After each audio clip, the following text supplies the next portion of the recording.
Hello students, नमस्कार, जय सर्वोत्तम। कैसे आप सभी? एकदम झकास। चले तो बच्चे, लास्ट लेक्चर में हमने न्यूरल कंट्रोल एंड कोऑर्डिनेशन के बारे में बात कर लिया था। लास्ट लेक्चर में सबसे लास्ट में हमने पढ़ा था कि मोनोसाइनेप्टिक रिफ्लेक्स एक्शन है, उसका एग्जांपल है knee jerk reflex action, and polysynaptic reflex action है, उसका एग्जांपल है विथड्रॉल रिफ्लेक्स एक्शन। चलें, अब हम बात करते हैं सेंसरी ऑर्गन्स के बारे में कि बॉडी में सेंसरी ऑर्गन्स कौन से हैं एंड उन सेंसरी ऑर्गन्स का क्या यूज है। चले भैया, अपन आगे चलें। देखिएगा तो अपन बात करना शुरू करते हैं सेंसरी ऑर्गन्स के बारे में। एनसीईआरटी ने हेडिंग डाल रखी है sensory reception and processing. Sensory reception and processing.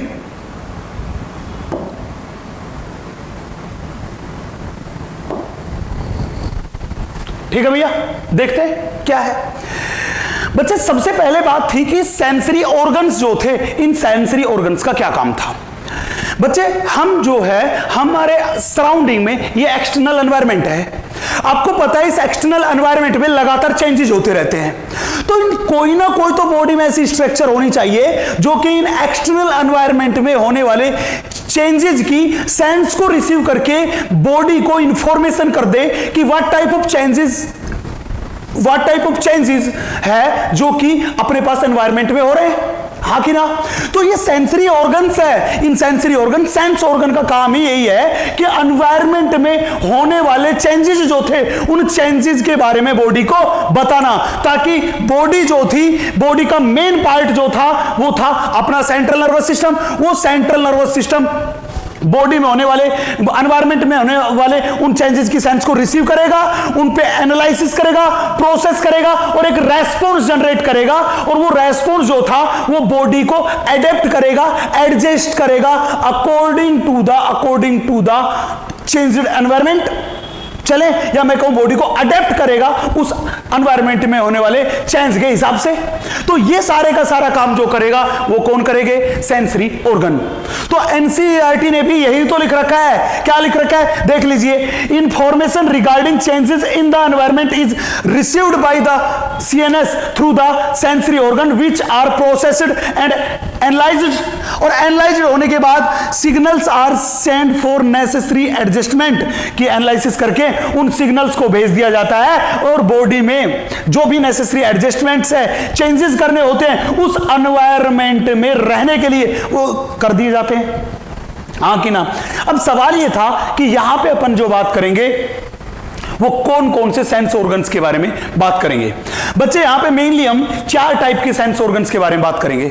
सबसे पहला बात करेंगे नोज के बारे में, दैट इज मैकेनिज्म ऑफ ओल्फैक्शन के बारे में। दूसरा जो बात करेंगे वो बात करेंगे टंग के बारे में, दैट इज मैकेनिज्म ऑफ गस्टेशन और टेस्ट डिटेक्शन के बारे में। फिर बात करेंगे अपन आईज के बारे में, मैकेनिज्म ऑफ विजन के बारे में। फिर अपन बात करेंगे ईयर के बारे में, mechanism of hearing and mechanism of body balancing के बारे में।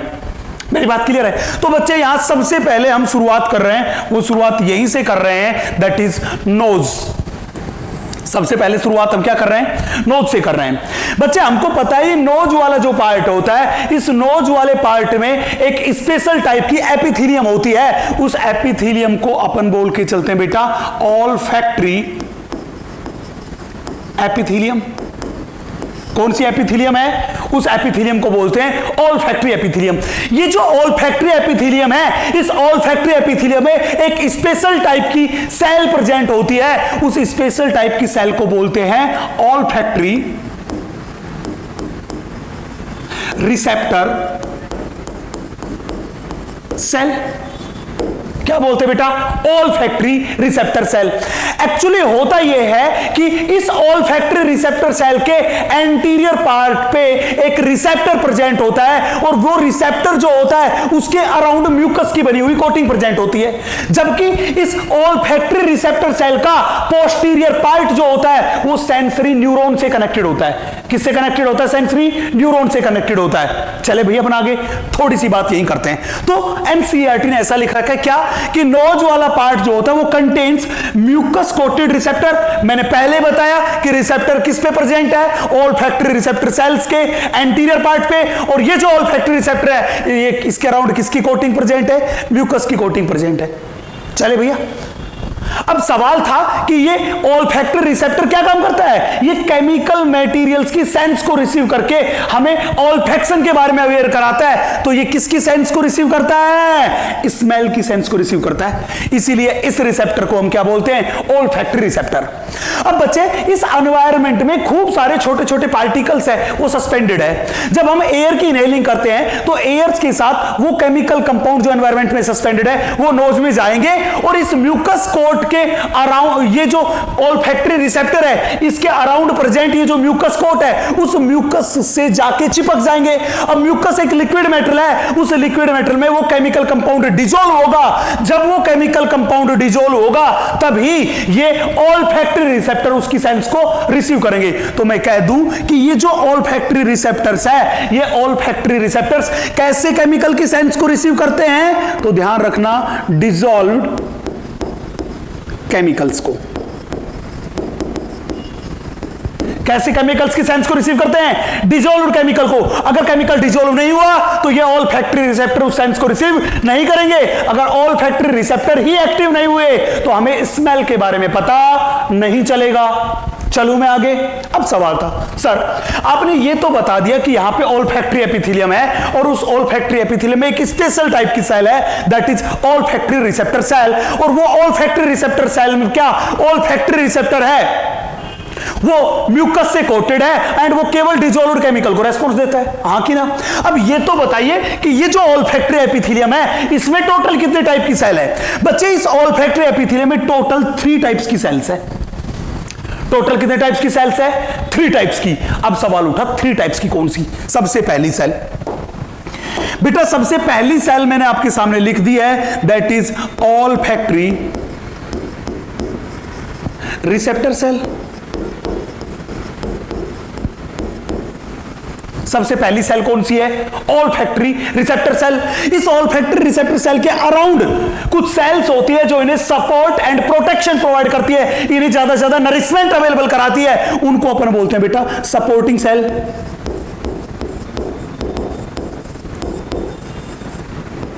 उन सेल्स को क्या बोलते हैं, सपोर्टिंग सेल। और ये जो सेल्स होती है ऑल्फैक्टरी रिसेप्टर सेल, इन सेल के बेसल पार्ट में कुछ स्मॉल साइज की सेल्स प्रेजेंट होती है और उन स्मॉल साइज की सेल्स को बोलते हैं बेसल सेल। इन बेसल सेल्स में हाई पावर ऑफ रिजेनरेशन होती है। वो क्या काम करती है, वो न्यू ऑल्फैक्टरी रिसेप्टर सेल्स का फॉर्मेशन करने का काम करती है, उन्हें रिपेयर करने का काम करती है। चले भैया, तो जब भी कहे कि ऑल्फैक्टरी एपिथेलियम कितने टाइप्स की सेल से बनता है, 3 kinds of cell. First is olfactory receptor cell, second is supporting cell and third is basal cell. और बेसल सेल में रीजनरेशन पावर होती बहुत ज्यादा। चले भैया अपन आगे, हाँ कि ना। अब सवाल था कि सर नोज वाला पार्ट जो था, उस नोज वाले पार्ट से इंपल्स जो था वो कैसे जाएगा। चले भैया अपन आगे, हाँ देखिएगा, हमने माना कि अपने पास ये किसी भी पर्सन का नोज वाला पार्ट है।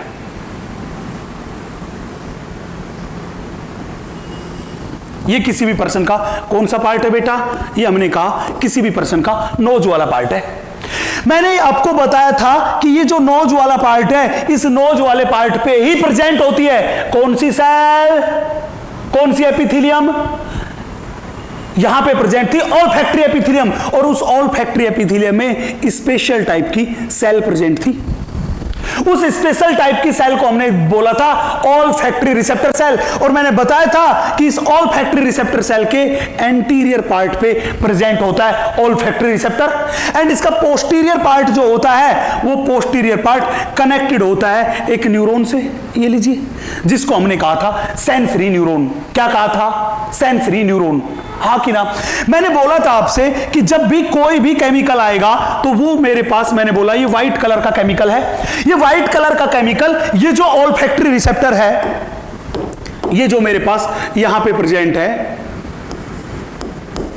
ऑल्फैक्टरी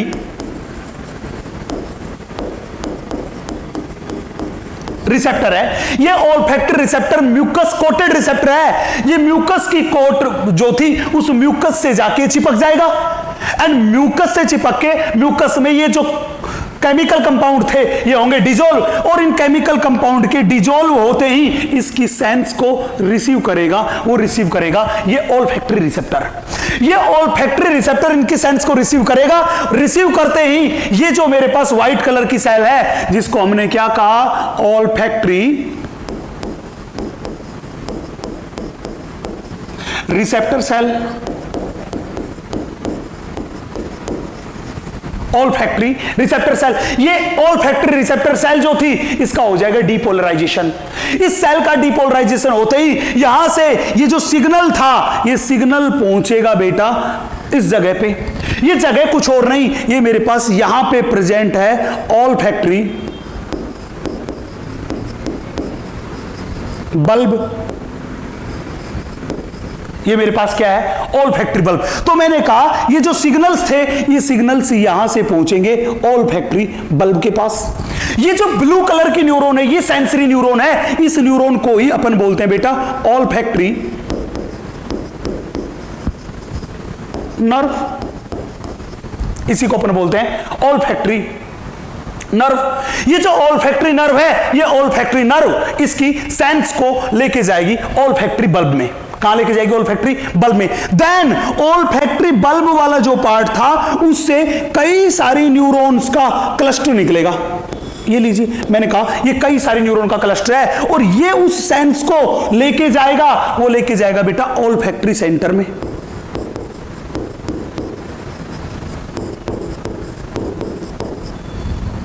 कहां लेके जाएगा, ऑल्फैक्टरी सेंटर में लेके जाएगा।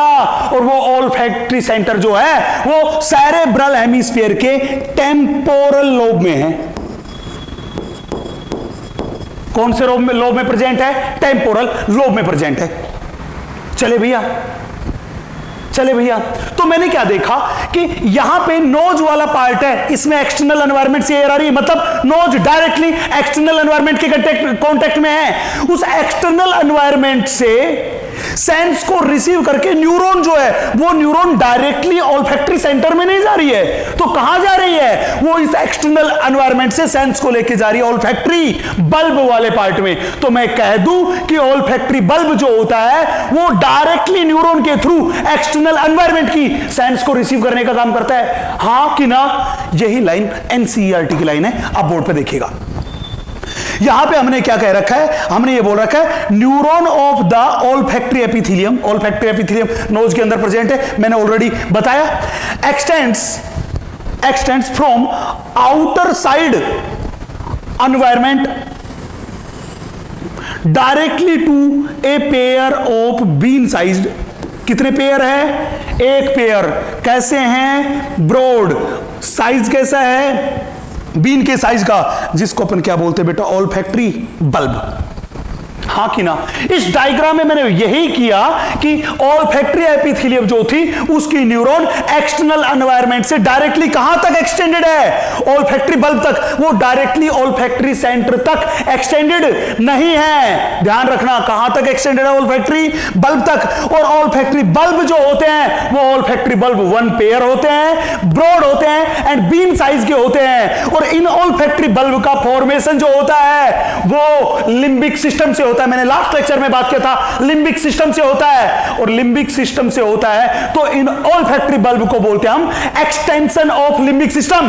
तभी मैंने कहा था कि लिम्बिक सिस्टम ऑल्फैक्शन में हेल्प करता है। किसकी हेल्प से, by the help of olfactory bulb. और यही लाइन एनसीईआरटी ने लिख रखी है कि जो ऑल्फैक्टरी बल्ब है ये किसका एक्सटेंशन है बेटा, ये अपने पास है extension of brains limbic system.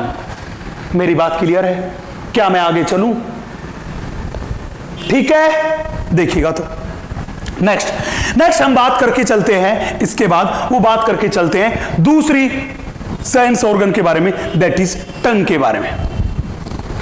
बच्चे हमारी टंग जो होती है, इस टंग पे जो एपिथेलियम होती है उसको अपन बोलते हैं बेटा गैस्ट्रेटरी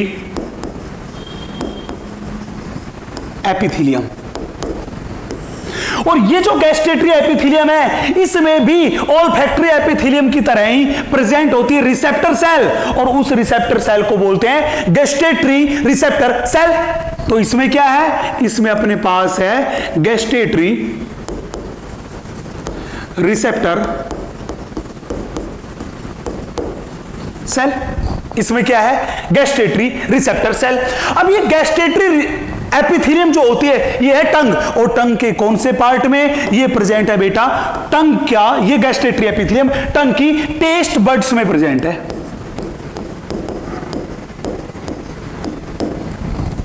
किसमें प्रेजेंट है, टेस्ट बड्स में।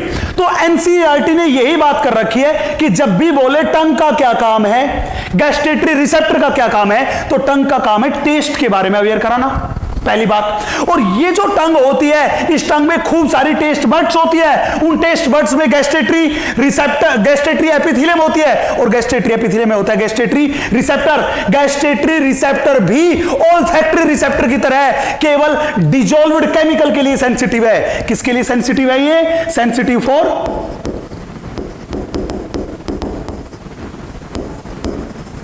Dissolve chemicals.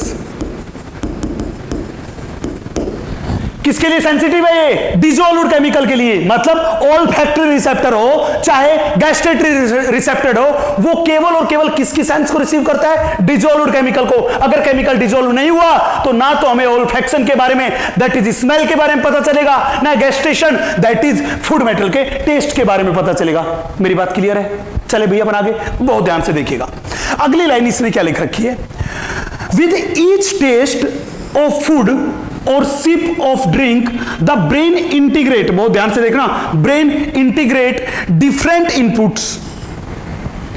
inputs from the taste buds and a complex flavor is perceived। बच्चे बहुत ध्यान से देखिएगा इस लाइन का क्या मतलब है। मान लीजिए किसी रेस्टोरेंट में अपन डिनर करने गए, वहां पे जाके हमने ऑर्डर किया, वो ऑर्डर किया मिक्स वेज वाली सब्जी, हाँ कि ना। जब हमने मिक्स वेज वाली सब्जी ऑर्डर की तो मान लीजिए कि वहां का जो शेफ था, वो शेफ मिक्स वेज वाली जो सब्जी है वो बनाता है, उसमें कैरेट डाल दिया, पी डाल दिया, कैबेज डाल दिया, लेडी फिंगर डाल दिया, इनसे बनाया, हाँ कि ना। जब मिक्स वेज वाली सब्जी को हमने खाया तो हमारे टेस्ट बड्स जो थी, उन टेस्ट बड्स के कांटेक्ट में 4 अलग अलग तरह की चीज आई। किसी टेस्ट बड के कांटेक्ट में आया, वो कांटेक्ट में आई कैरेट, किसी के में आई कैबेज, किसी में आई लेडी फिंगर, किसी में आया पी। तो 4 अलग अलग तरह के मटेरियल टेस्ट बड के कांटेक्ट में आए, और उन टेस्ट बड्स ने हमारा जो गैस्ट्रेटरी सेंटर है ब्रेन के अंदर, वो सेंटर जो हमें टेस्ट के बारे में अवेयर कराता है, वहां पे जो सिग्नल भेज दिए, वो सिग्नल 4 अलग अलग टाइप के सिग्नल भेज दिए। एक सिग्नल गया कैरेट का, एक गया पी का, एक गया कैबेज का, एक गया लेडी फिंगर का, हाँ कि ना। अब ऐसा थोड़ी है कि ब्रेन जब हमें बताएगा, हम सब्जी का टेस्ट बताएंगे तो हमें 4 तरह के टेस्ट बता देंगे, नहीं, हम हमेशा सब्जी का केवल एक ही टेस्ट बताएंगे। क्यों?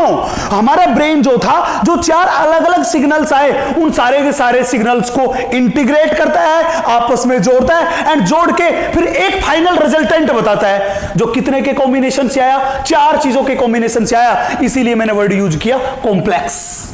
इसलिए मैंने क्या बोला, कॉम्प्लेक्स। उन चारों के कॉम्बिनेशन से जो रिजल्टेंट टेस्ट आया, उस टेस्ट के बारे में बताते हैं कि भैया इस मिक्स वेज की सब्जी का टेस्ट तो ऐसा है। इसीलिए हमने बोला कि जब डिफरेंट काइंड्स ऑफ इनपुट जब हम देंगे तो उसकी वजह से जो सिग्नल पहुंचेगा ब्रेन में, वो डिफरेंट टाइप के पहुंचेंगे। ब्रेन सबको इंटीग्रेट करके एक रिजल्टेंट रेस्पॉन्स देता है, वो ही अपने पास है एक कॉम्प्लेक्स फ्लेवर ऑफ टेस्ट, जो हमें पता चलता है।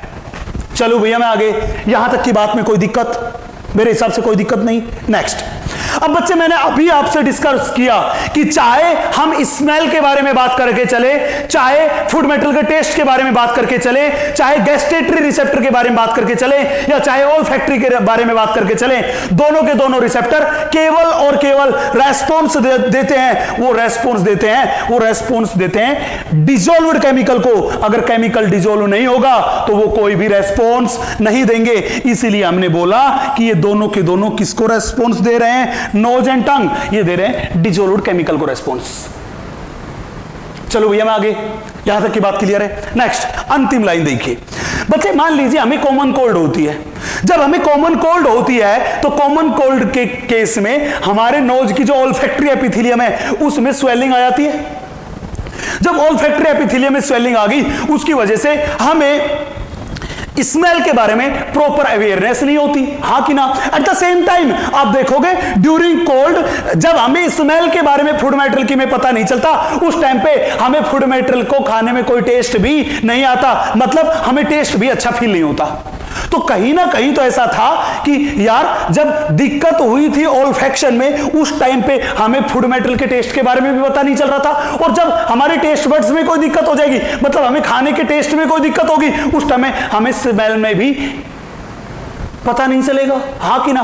तो पक्का कहीं ना कहीं ये स्मेल एंड ये जो मेरे पास फूड मेटल का टेस्ट है ये दोनों के दोनों एक दूसरे से कोरिलेटेड है, एंड इन दोनों का काम करने का तरीका भी क्या होगा, सेम सेम। तो एनसीईआरटी ने यही लाइन लिख रखी है कि the chemical sense of taste that is gustation and olfaction are functionally similar and interrelated. मेरी यहां तक की बात में मेरे हिसाब से आप में से किसी भी बंदे को कोई दिक्कत नहीं होगी। चले बेटा, ये एनसीईआरटी ने नोज एंड बात करके चले टंग के बारे में एक छोटा सा ओवरव्यू दिया है। यहां हम डिटेल में बात करके चलेंगे, वो डिटेल में बात करके चलेंगे आईज के बारे में एंड ईयर के बारे में। चलिए मैं शुरू करता हूं अगला important portion that is eyes. बच्चे देखिए, हम यहां पे शुरू कर रहे हैं वो सबसे इंपॉर्टेंट पोर्शन शुरू कर रहे हैं दैट इज आईज। बच्चे हमको पता है कि ह्यूमन बीइंग में आईज जो होती है वो होती है वन पेयर। ये आईज जो होती है ये स्कल क्रेनियम बॉक्स में ये डिप्रेशन है, क्रेनियम बॉक्स में बोन्स का बना हुआ, बोन्स के बीच में यहां पे ये डिप्रेशन है। इस डिप्रेशन के अंदर ये एक ball like structure that is eyes present है। ये क्रेनियम बोन का ये डिप्रेशन, इस डिप्रेशन को अपन बोलते हैं ऑर्बिट और आई ऑर्बिट। क्या बोलते थे, ऑर्बिट और आई ऑर्बिट। तो स्कल में ये जो डिप्रेशन, ये डिप्रेशन जहां पे ये आई बॉल लोकेटेड है, आईज लोकेटेड है, इस सॉकेट को बोल देते हैं ऑर्बिट और आई कैन से आई ऑर्बिट। इस आई ऑर्बिट के अंदर प्रेजेंट है ये आई। अगर इस आई वाले पार्ट को बाहर निकालें तो हम देखते हैं कि ये आई एक बॉल की तरह की स्ट्रक्चर दिखाई देती है, और इस बॉल लाइक स्ट्रक्चर को बोलते हैं आई बॉल। क्या बोलते हैं, आई बॉल। ध्यान रखना, ह्यूमन बीइंग में जो आई बॉल होता है, ये जो आई बॉल है, ये आई बॉल होता है नियरली स्फेरिकल। कैसा लिख रखा है एनसीईआरटी ने, नियरली स्फेरिकल। अगर क्वेश्चन दे कि complete spherical eye ball is found in human, तो स्टेटमेंट क्या हुआ, रॉन्ग। क्योंकि ध्यान रखना वो नियरली स्फेरिकल है, मींस ऑलमोस्ट स्फेरिकल स्ट्रक्चर है हमारा आई बॉल। मेरी बात क्लियर है। अब सवाल था सर हम यहां पे पार्ट्स ऑफ आई के बारे में बात कर रहे हैं, और हमने बोला ये आई है, ये मेरे पास आई है, ये आई बॉल है, ये आई बॉल मेरे पास नियरली स्फेरिकल और ऑलमोस्ट स्फेरिकल स्ट्रक्चर है। तो हमने इस आई से इस आई बॉल वाले पार्ट को बाहर निकाला। जब आई बॉल वाले पार्ट को बाहर निकाला तो हमने एक सेक्शन लिया और चेक किया कि इस आई बॉल की स्ट्रक्चर जो है, इस आई बॉल की स्ट्रक्चर, या मैं कहूं इस आई बॉल की वॉल की स्ट्रक्चर कैसी है। चले, हमने आई बॉल की वॉल का सेक्शन लिया। जब सेक्शन लिया तो क्या देखा कि आई बॉल की वॉल में टोटल मिला के अपने पास बेटा 3 लेयर्स है। टोटल मिला के आई बॉल की वॉल में कितनी लेयर्स है, 3 लेयर।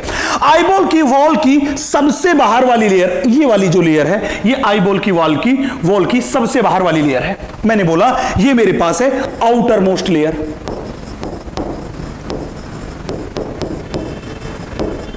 इस आउटर मोस्ट लेयर्स को बोलते हैं फाइब्रस ट्यूनिक। वर्ड क्यों बोला, फाइब्रस ट्यूनिक क्यों बोला बेटा, इसलिए बोला कि ये वाली लेयर जो होती है इसका फॉर्मेशन होता है डेंस कनेक्टिव टिश्यू से।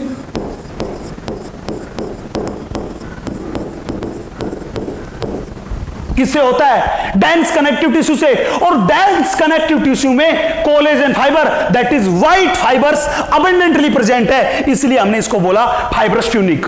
और ध्यान रखना ये फाइब्रस ट्यूनिक वाला part which is made up of dense connective tissue, ये वाला होता है, ये अपने पास होता है बच्चे नॉन वेस्क्युलर। कैसा पार्ट है ये मेरे पास है बेटा नॉन वेस्कुलर। नॉन वेस्कुलर का मतलब कि ये वो पार्ट था जिसमें ब्लड सर्कुलेशन प्रेजेंट नहीं था। तो मैंने ये कहा ये नॉन वेस्कुलर है, मैंने ये वर्ड नहीं कहा कि नॉन लिविंग है। ध्यान रखना ये लिविंग पार्ट है लेकिन इसमें ब्लड की सप्लाई नहीं होती, जैसे एपिथेलियम टिश्यू में ब्लड की सप्लाई नहीं होती, सेम उसी तरह से इस फाइब्रस ट्यूनिक में भी ब्लड की सप्लाई प्रेजेंट नहीं होती। इसलिए मैंने क्या लिखा, ये क्या है नॉन वेस्कुलर पार्ट। कैसा पार्ट है नॉन वेस्कुलर पार्ट। अब ये जो नॉन वेस्कुलर पार्ट है, ये जो फाइब्रस ट्यूनिक है, इस फाइब्रस ट्यूनिक के दो पार्ट है। कितने पार्ट है बेटा दो पार्ट। फाइब्रस ट्यूनिक का पहला पार्ट है, उस फर्स्ट पार्ट को अपन कहते हैं स्क्लेरा, क्या बोलते हैं स्क्लेरा।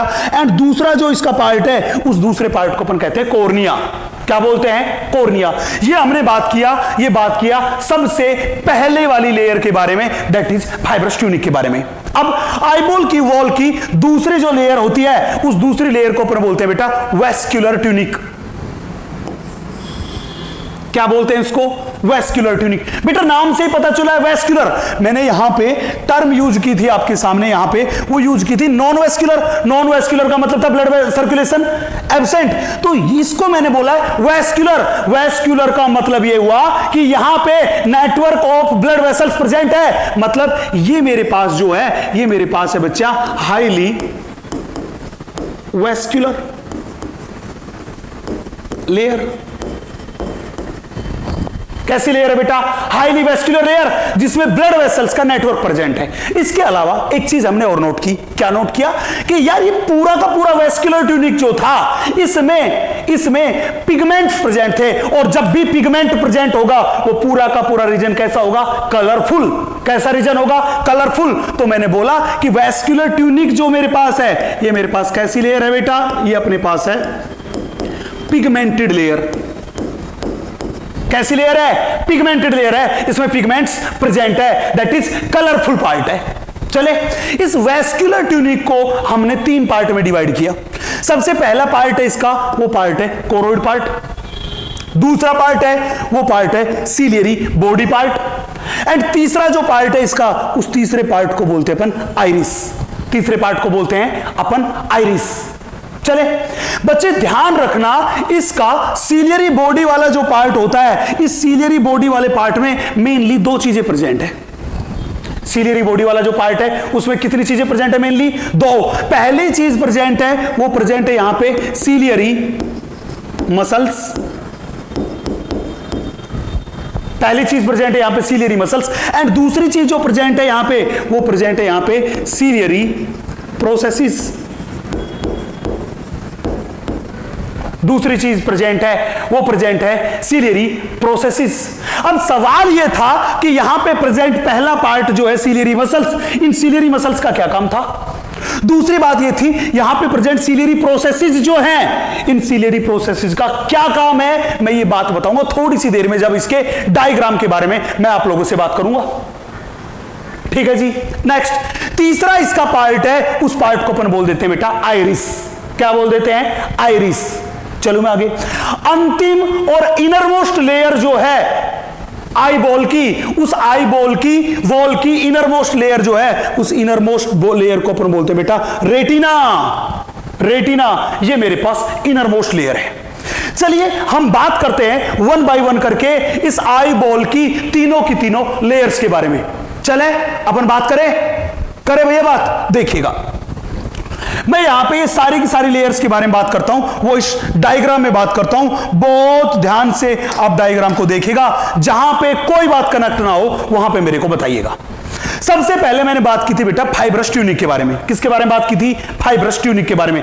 मैंने आपसे बताया था कि फाइब्रस ट्यूनिक जो होता है वो fibrous tunic dense connective tissue की बनी हुई स्ट्रक्चर है, एंड वो नॉन वेस्कुलर स्ट्रक्चर है, मतलब उसमें ब्लड सर्कुलेशन प्रेजेंट नहीं होता।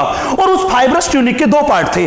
फाइब्रस ट्यूनिक का पहला पार्ट है ये वाला पार्ट जिसको मैंने बताया स्क्लेरा। क्या बोला है स्क्लेरा। स्क्लेरा किसका पार्ट है फाइब्रस ट्यूनिक का, इसलिए ये भी किससे बना होगा डेंस कनेक्टिव टिश्यू से। किससे बना होगा डेंस कनेक्टिव टिश्यू से। चलो भैया मैं बात करूं, मैंने कहा कि ये स्क्लेरा है, ये भी किससे बना हुआ है, मैंने कहा made up of dense connective tissue. सीटी का मतलब क्या लिख दिया कनेक्टिव टिश्यू। चले, अब बच्चे मैंने कहा कि जब हम आई बॉल को देखते हैं तो ये आई बॉल का पार्ट है एंटीरियर और ये वाला पार्ट कौन सा है, पोस्टीरियर, हाँ कि ना। तो आप देखिए ये स्क्लेरा जो होता है, ये स्क्लेरा इसका पोस्टीरियर पार्ट है। किसका पार्ट है, पोस्टीरियर। ये स्क्लेरा इसका आई बॉल का पोस्टीरियर पार्ट है और ये पोस्टीरियर पार्ट जो होता है ये मेरे पास होता है स्क्लेरा, एंड एंटीरियर पार्ट जो होता है उस एंटीरियर पार्ट को क्या बोलते हैं, कॉर्निया। तो मैं ये कह दूं कि स्क्लेरा जो होता है ये अपने पास है पोस्टीरियर, शॉर्ट में लिख दिया, पोस्ट का मतलब पोस्टीरियर पार्ट। कैसा पार्ट है, पोस्टीरियर पार्ट। ये फाइब्रस ट्यूनिक का पार्ट है, इसलिए ये पार्ट कैसा होगा, नॉन वेस्क्यूलर। कैसा होगा बेटा, नॉन वेस्क्यूलर। चले भैया, अगर फाइब्रस ट्यूनिक के एंटीरियर पार्ट के बारे में बात करके चले तो ये जो मेरे पास कॉर्निया है, ये कॉर्निया इस फाइब्रस ट्यूनिक का एंटीरियर पार्ट है। आपको बता दूं ये कॉर्निया जो होता है, ये कॉर्निया भी इस स्क्लेरा कैसा था, फाइब्रस ट्यूनिक का पार्ट था, तो non vascular, non vascular. Similarly ये कॉर्निया भी फाइब्रस ट्यूनिक का पार्ट है, इसलिए कॉर्निया जो होगा ये भी नॉन वेस्क्यूलर होगा। कैसा होगा, नॉन वेस्क्यूलर। लेकिन ये कैसा पार्ट है, anterior part of fibrous tunic. किसका पार्ट है, anterior part of fibrous tunic. तो जब भी कॉर्निया के बारे में मैं कहूं तो मैं कह दूं कॉर्निया कैसा है अपने पास, कॉर्निया अपने पास है एंटीरियर पार्ट, पहली बात। दूसरी बात, ये कॉर्निया जो है ये मेरे पास ये भी कैसा है बेटा, नॉन वेस्क्यूलर, नॉन वेस्क्यूलर। तीसरी बात, ये कॉर्निया जो होता है ये कॉर्निया में भी इसकी तरह ब्लड सर्कुलेशन प्रेजेंट नहीं है, नॉन वेस्क्यूलर है। तीसरी बात, ये कॉर्निया जो होता है ये कॉर्निया होता है ट्रांसपेरेंट। कैसा होता है, हमने बोला ये मेरे पास है ट्रांसपेरेंट। कॉर्निया कैसा है, ट्रांसपेरेंट। अब सवाल ये आया, सर ये जो कॉर्निया पार्ट है जो कि फाइब्रस ट्यूनिक का एंटीरियर पार्ट है, छोटा पार्ट है, ये कॉर्निया जो है इस कॉर्निया का मेन काम क्या था। बच्चे इस कॉर्निया का मेन काम है refraction of light. Maximum light का रिफ्रैक्शन जो करता है वो कौन करता है, कॉर्निया। कितना, अप्रोक्स 70%, अप्रोक्स 70%। तो कॉर्निया का काम क्या है, मैक्सिमम रिफ्रैक्शन ऑफ लाइट। कितना रिफ्रैक्शन करता है, लगभग करता है बेटा 70%। यहां तक की बात में कोई दिक्कत, हाँ जी कोई दिक्कत नहीं है। मैं आगे चलूं, नेक्स्ट देखते हैं। दूसरी जो लेयर थी अपने पास, उस दूसरी लेयर को हमने नाम दिया था वेस्क्यूलर ट्यूनिक। क्या नाम दिया था, वेस्क्यूलर ट्यूनिक। और मैंने आपको बताया था कि वेस्क्यूलर ट्यूनिक वाला जो पार्ट होता है वो हाईली वेस्क्यूलर है, क्योंकि उसमें ब्लड वेसल्स का नेटवर्क प्रेजेंट है, हाँ कि ना, पहली बात। दूसरी बात, पूरे के पूरे वेस्क्यूलर ट्यूनिक जो होता है उसमें पिगमेंट्स प्रेजेंट होते हैं, इसलिए वो कलरफुल और पिगमेंटेड रीजन था, हाँ कि ना। चलिए बात करते हैं। अगर यहां पे बात करके चले तो वेस्क्यूलर ट्यूनिक जो था वो वेस्क्यूलर ट्यूनिक फाइब्रस ट्यूनिक के जस्ट नीचे प्रेजेंट है। फाइब्रस ट्यूनिक की सबसे बाहर वाली लेयर पोस्टीरियर पार्ट पे थी, वो थी स्क्लेरा। कौन सी लेयर थी बेटा, स्क्लेरा। हम यहां पे बात करके चले वेस्क्यूलर ट्यूनिक के बारे में, तो वेस्क्यूलर ट्यूनिक का एक बहुत पतला सा थिन पार्ट है जो प्रेजेंट होता है बिलो द स्क्लेरा। उस पार्ट को अपन बोलते हैं बच्चे कोरोइड। पहला पार्ट क्या था, कोरोइड। ध्यान रखना, ये कोरोइड वाला जो पार्ट होता है, ये कोरोइड वाला पार्ट बहुत ही थिन पार्ट है एंड किसके नीचे प्रेजेंट है, स्क्लेरा के नीचे। और स्क्लेरा जो था वो फाइब्रस ट्यूनिक का पोस्टीरियर पार्ट था, हाँ कि ना। तो मैंने कहा जब भी कोरोइड के बारे में बात करके चले तो कोरोइड के बारे में मैं क्या कहूं कि कोरोइड जो मेरे पास है वो थिन एंड पोस्टीरियर 2/3 पार्ट है। मैंने कहा ये मेरे पास कैसा है, thin and posterior 2/3 part. Posterior 2/3 part eye ball पे प्रेजेंट 2/3 पार्ट है, पोस्टीरियर पार्ट है एंड थिन पार्ट कौन सा है, कोरोइड पार्ट है। चले, मैंने पहले ही कहा था कि वेस्क्यूलर ट्यूनिक में ब्लड वेसल्स का नेटवर्क प्रेजेंट है, हाँ कि ना? तो एनसीईआरटी ने भी ये लिख रखा है कि कोरोइड वाले पार्ट में ब्लड वेसल्स अबंडेंटली प्रेजेंट है, network of blood vessels present है। मतलब ये कोरोइड जो हुआ ये मेरे पास कैसा हुआ बेटा? हाईली वेस्क्युलर। कैसा हुआ? हाईली वेस्क्युलर। मैंने आपसे यह कहा कि पूरा का पूरा जो वेस्क्युलर ट्यूनिक है उसमें पिगमेंट प्रेजेंट, और पिगमेंट प्रेजेंट है तो वो कैसा होगा? कलरफुल। ये कोरोइड जो होता है इस कोरोइड का कलर ब्लूइश कलर होता है, दैट इज ब्लू कलर होता है। तो ध्यान रखना जब भी बात करके चले कोरोइड का कलर तो कैसा कलर है भैया? ये ब्लू कलर की स्ट्रक्चर है। कैसे कलर की स्ट्रक्चर है? ब्लू कलर की स्ट्रक्चर है। चले अब ये मेरे पास कोरोइड वाला पार्ट है जो कि स्क्लेरा के नीचे प्रेजेंट है। लेकिन जब हम आगे की तरफ आते हैं, आगे की तरफ आए तो एंटीरियर पार्ट में जाके ये कोरोइड हो गया थोड़ा थिक। कैसा हो गया? थोड़ा थिक। जब कोरोइड वाला पार्ट थिक हो गया तो उस थिक पार्ट ऑफ कोरोइड को हम बोल के चलते हैं, वो बोल के चलते बेटा सीलियरी बॉडी। तो जब भी बात करके चले ये रहा सीलियरी बॉडी। ये सीलियरी बॉडी क्या है? ये anterior thick part of choroid या anterior thick part of vascular tunic है। मैंने कहा ये मेरे पास है बेटा एंटीरियर थिक पार्ट। ये मेरे पास है anterior thick part of choroid और वेस्क्युलर ट्यूनिक। जब मैंने कहा कि ये भी वेस्क्युलर ट्यूनिक का पार्ट है तो सीलियरी बॉडी जो होगा वो सीलियरी बॉडी भी कैसा होगा बेटा? सीलियरी बॉडी भी होगा मेरे पास, वो होगा पिगमेंटेड पार्ट। हाँ कि ना? अब इस सीलियरी बॉडी वाले पार्ट में मैंने बताया था अभी कि सीलियरी बॉडी वाले पार्ट में दो चीजें हैं। कितनी चीजें हैं भैया? दो चीजें हैं। पहली चीज, इस पहली चीज इस सीलियरी बॉडी में है वो अपने पास है सीलियरी मसल। पहली चीज ये है वो है सीलियरी मसल। एंड दूसरी चीज इस सीलियरी बॉडी में है वो मेरे पास है सीलियरी प्रोसेस। दूसरी चीज मेरे पास है वो है सीलियरी प्रोसेस एंड पहली चीज है मेरे पास सीलियरी मसल। अब सवाल यह था कि सर इस सीलियरी मसल और सीलियरी प्रोसेस का क्या काम है? चले भैया अपन आगे ध्यान से देखिएगा। सबसे पहले मैं बात करता हूं इस सीलियरी प्रोसेस के बारे में। बेटा ये सीलियरी प्रोसेस जो होते हैं, ये सीलियरी प्रोसेस जो होते हैं वो सिक्रीशन करते हैं aqueous humour and vitreous humour का। किसका सिक्रीशन करते हैं? Aqueous humour and vitreous humour का। ध्यान रखना विट्रियस ह्यूमर का सिक्रीशन ओनली एम्ब्रियोनिक स्टेज में होता है। बर्थ के बाद कभी भी विट्रियस ह्यूमर का सिक्रीशन नहीं होता, जबकि एक्वस ह्यूमर जो होता है वो थ्रू आउट द लाइफ बनता है। सिक्रीशन कौन करता है दोनों का? सीलियरी प्रोसेस और मैं कहूं सीलियरी बॉडी। तो सीलियरी प्रोसेस जो था, इन सीलियरी प्रोसेस का काम क्या हुआ? Secretion of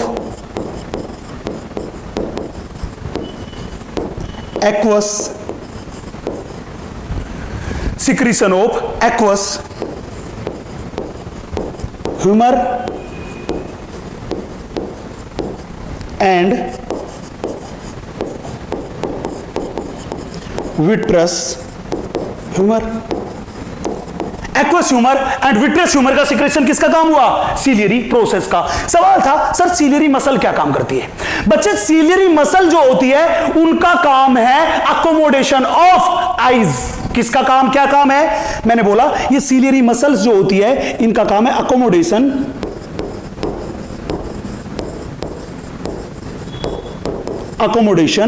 of eyes. Accommodation of eyes, accommodation of eyes में रोल किसका है? सीलियरी मसल्स का।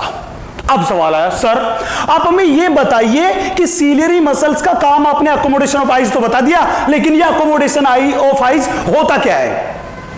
बेटा मान लीजिए कोई ऑब्जेक्ट है, वो ऑब्जेक्ट मेरी आइज से मोर देन 6 मीटर की डिस्टेंस पे रखा हुआ है।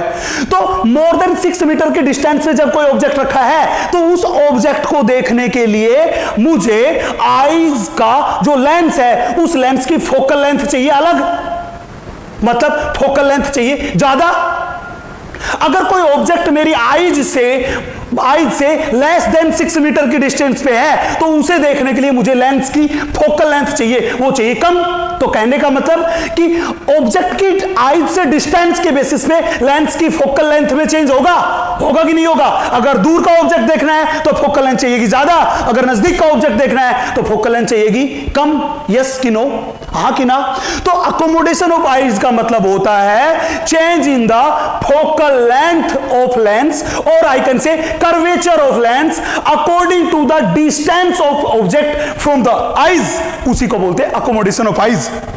और अकोमोडेशन ऑफ आइज कौन करता है? वो करता है सीलियरी प्रोसेसेस की हेल्प से। किसकी हेल्प से होता है बेटा? सीलियरी प्रोसेसेस की हेल्प से होता है अकोमोडेशन ऑफ आइज। यहां तक की बात क्लियर है? मैं आगे चलूं। अब मुझे बात करनी है, वो बात करनी है यहां पे प्रेजेंट अगले पॉइंट के बारे में। अगला पॉइंट क्या है बच्चे? देखिए, हमने बोला कि आइज में यहां पे बात करके चलें तो आइज का ये वाला जो पार्ट है, ये वाला पार्ट है सबसे इनर मोस्ट पार्ट। ये वाला जो पार्ट है हमने बोला ये सबसे इनर मोस्ट पार्ट है जिसको कहते हैं रेटिना। हमने बताया ये वाला जो पार्ट है ये मेरे पास है आई का लेंस, ये मेरे पास क्या? आई का लेंस। और हम ऑलरेडी बता चुके हैं ये वाला पार्ट है कॉर्निया। क्या है? कॉर्निया। बच्चे यहां पे अपन देखें तो ये वाला जो पार्ट है ये मेरे पास है, ये है स्पेस, ये मेरे पास है space between cornea and lens, space between cornea and lens. Cornea and lens के बीच के स्पेस को अपन ने बोल दिया एक्वस चैम्बर। ये क्या है मेरे पास? Aqueous chamber, space between cornea and lens, इसी को मैंने क्या कह दिया? Aqueous chamber. हाँ कि ना? यहां पे अपन देखें तो ये मेरे पास है space between lens and retina, space between lens and retina. और लेंस और रेटिना के बीच का ये जो स्पेस है इसको मैंने क्या कह दिया? Vitreous chamber. जब भी बोले विट्रियस चैम्बर क्या है तो मैं कह दूं ये क्या है मेरे पास? Space between lens and retina, space between lens and retina, उसको अपन ने बोल दिया बेटा vitreous chamber. Space between cornea and lens aqueous chamber, space between lens and retina vitreous chamber. अब आपको बता दूं ये विट्रियस चैम्बर जो होता है इसमें भरा होता है बेटा विट्रियस फ्लूइड। क्या भरा होता है? विट्रियस फ्लूइड, या कह दूं विट्रियस ह्यूमर। तो vitreous chamber is filled with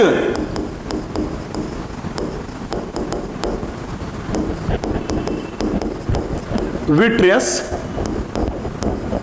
humour. ये किससे भरा हुआ है? विट्रियस ह्यूमर से भरा हुआ है। आपको मैं बता दूं ये विट्रियस ह्यूमर जो होता है ये विट्रियस ह्यूमर होता है बेटा ट्रांसपेरेंट। विट्रियस ह्यूमर कैसा होता है? ट्रांसपेरेंट होता है, जेली लाइक मटेरियल है।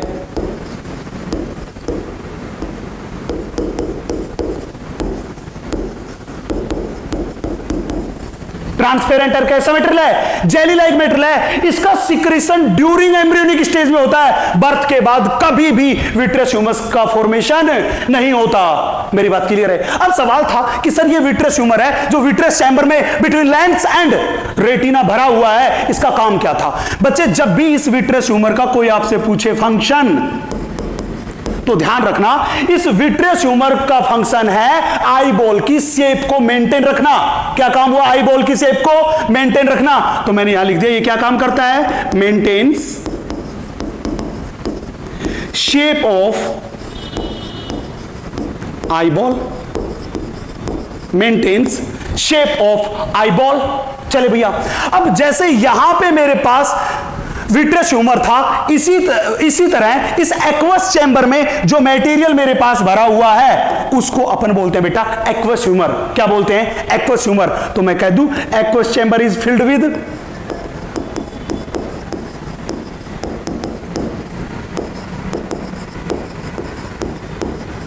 Aqueous humour.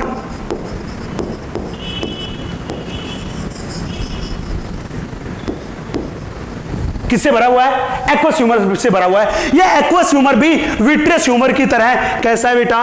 ट्रांसपेरेंट।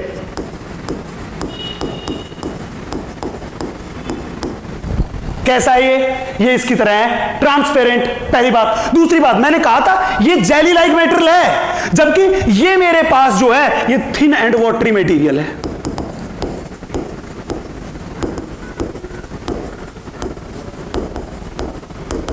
कैसा मटेरियल है? थिन एंड वाटरी मटेरियल है। सवाल था सर, हमने बताया था इसका फंक्शन है, वो फंक्शन है आई बॉल की शेप को मेंटेन रखना। अगर कोई हमसे पूछे कि इस एक्वस ह्यूमर का क्या फंक्शन है, तो इसका फंक्शन क्या बताएंगे? ध्यान रखना, एक्वस ह्यूमर जो होता है वो इस लेंस एंड इस कॉर्निया के नरिशमेंट में हेल्प करता है। क्यों? क्योंकि लेंस एंड कॉर्निया दोनों ही नॉन वेस्कुलर है, उनमें ब्लड की सप्लाई प्रेजेंट नहीं है। तो ये क्या काम करता है? Nourishment of lens and cornea. Nourishment of lens and cornea. ये किसका फंक्शन हुआ? ये फंक्शन हुआ बच्चे मेरे पास एक्वस ह्यूमर का।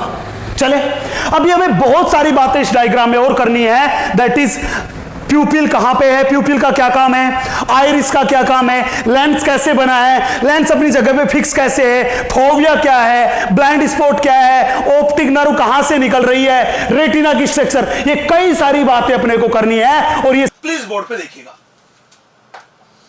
अब बच्चे हम यहां पे बात करते हैं सीलियरी बॉडी के बाद अपने पास नेक्स्ट जो आता है वो नेक्स्ट वाला पोर्शन है। इस पोर्शन को अपने बोल दिया आइरिस।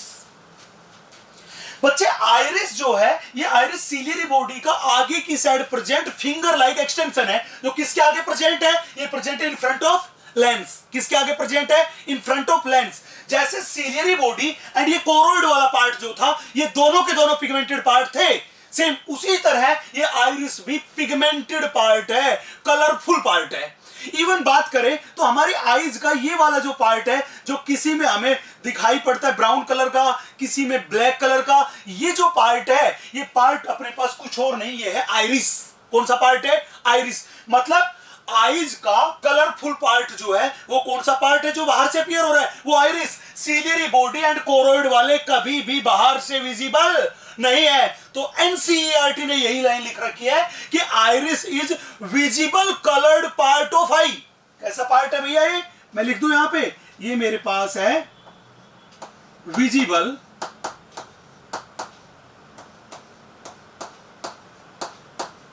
कलर्ड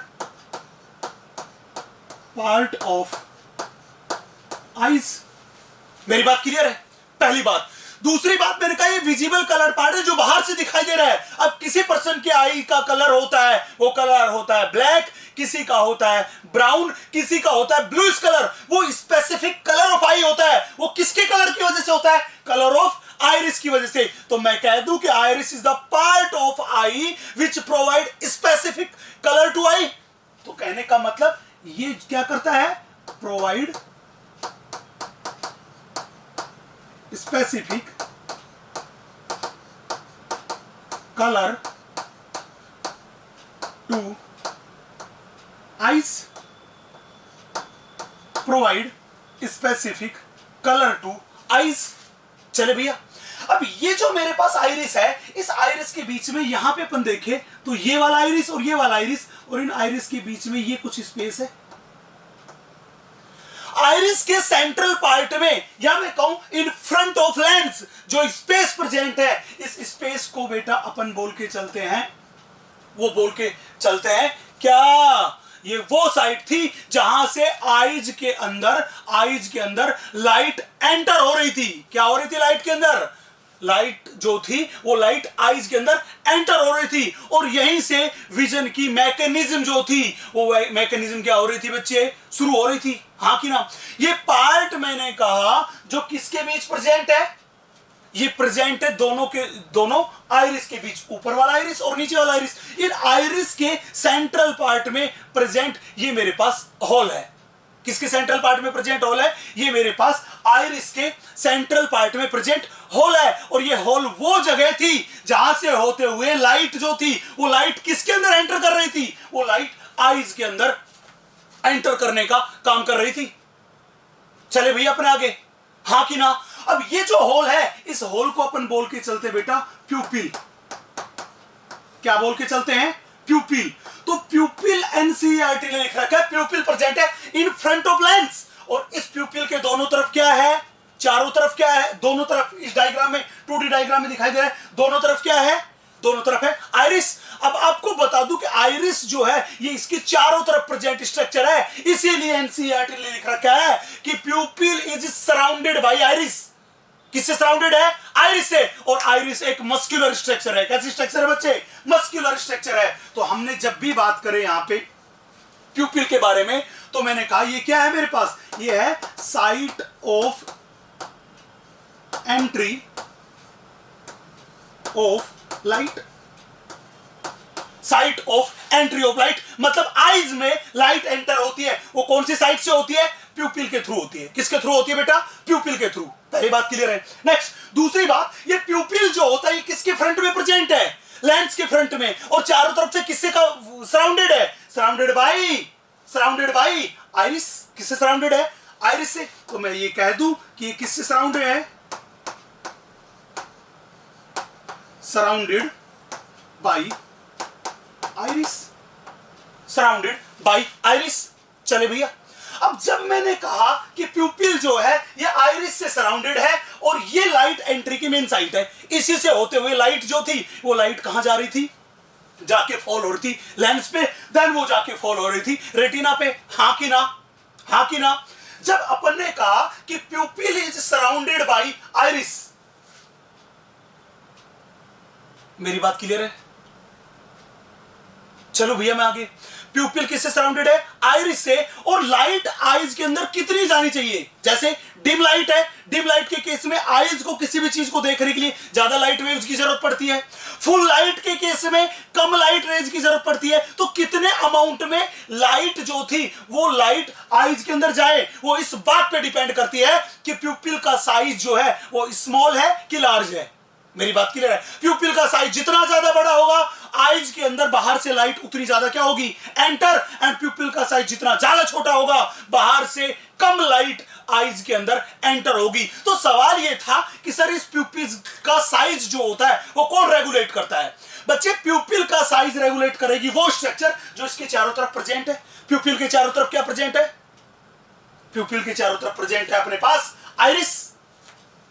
क्या प्रेजेंट है बेटा? आइरिस। तो मैं ये कह दूं कि आइरिस ही रेगुलेट करती है साइज ऑफ प्यूपिल को। लेकिन आइरिस साइज को जब रेगुलेट कर सकती है जब छोटा बड़ा कर सकती है, जब उसमें खुद में कॉन्ट्रैक्शन की एबिलिटी एंड रिलैक्सेशन की एबिलिटी हो। और अगर कॉन्ट्रैक्शन एंड रिलैक्सेशन की एबिलिटी होगी तो वहां पे मसल्स होनी चाहिए। बिना मसल्स के कॉन्ट्रैक्शन एंड रिलैक्सेशन की एबिलिटी नहीं हो सकती। तो मैं ये कह दूं कि ये आइरिस है, ये एक मस्कुलर स्ट्रक्चर है which surround pupil and regulate the size of pupil. Note लिख दूं तो एनसीईआरटी ने क्लियर यही लाइन लिखी है कि प्यूपिल का साइज रेगुलेट करती है वो कौन करती है? Muscles of iris. तो हमने ये लिखा size of प्यूपिल is regulated by muscles of iris। चले भैया अपन आगे, यहां तक की बात क्लियर है? चलूं? ठीक है। नेक्स्ट हमने बात यहां पे आपके सामने कर ली, वो प्यूपिल के बारे में बात कर ली। हमने यहां पे जो बात कर ली वो आइरिस के बारे में बात कर ली। अब हम बात करते हैं इस पोर्शन के बारे में जिसको हमने क्या कहा है? इस पार्ट को हमने बोला बेटा लेंस। क्या बोला इस पार्ट को? लेंस। अब हम आपके सामने लेंस के बारे में बात करते हैं। चलिए हम बात कर रहे हैं इस लेंस के बारे में। बच्चे ह्यूमन बीइंग में बात करके चले तो ह्यूमन बीइंग की आईज का ये जो लेंस होता है, ये लेंस कैसा अपीयर होता है? बाइकॉनकेव की बाइकॉन्वेक्स? बाइकॉनकेव की बाइकॉन्वेक्स? बच्चे ये स्ट्रक्चर है, ये है बाइकॉन्वेक्स लेंस। कैसा लेंस है? Biconvex lens. तो ध्यान रखना ह्यूमन बीइंग का जो लेंस होता है वो अपने पास होता है बाइकॉन्वेक्स। एंड ये जो लेंस है ये है अपने पास ट्रांसपेरेंट। कैसा लेंस है? ट्रांसपेरेंट।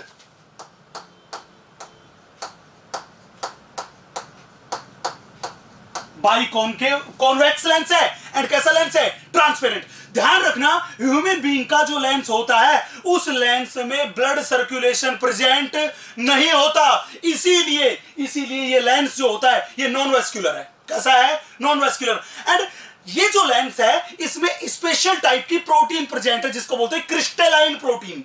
कैसी प्रोटीन है? Crystalline protein. इसीलिए एनसीईआरटी ने लाइन लिखी है कि लेंस जो होता है वो ट्रांसपेरेंट एंड क्रिस्टलाइन है। कैसा है?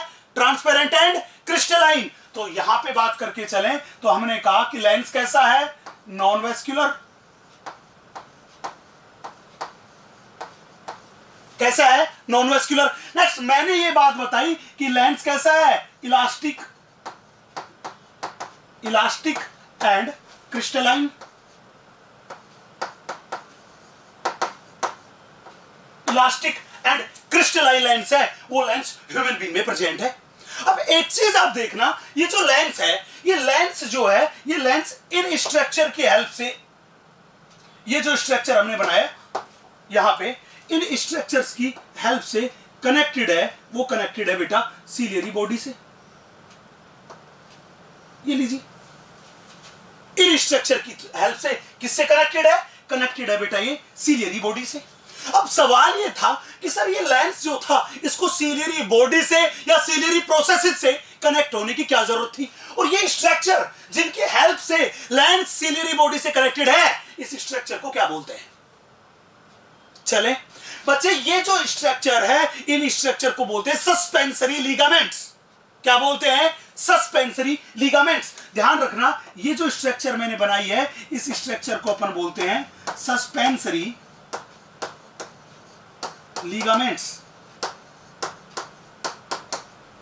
इन स्ट्रक्चर को अपन बोलते हैं बेटा सस्पेंसरी लिगामेंट्स। ध्यान रखना, सस्पेंसरी लिगामेंट्स की हेल्प से लेंस सीलियरी बॉडी से कनेक्टेड होता है। क्या कनेक्टेड होता है? लेंस सीलियरी बॉडी से कनेक्टेड होता है। तभी तो सीलियरी बॉडी जो थी वो अकोमोडेशन ऑफ आईज कर पाएगी, हाँ कि ना?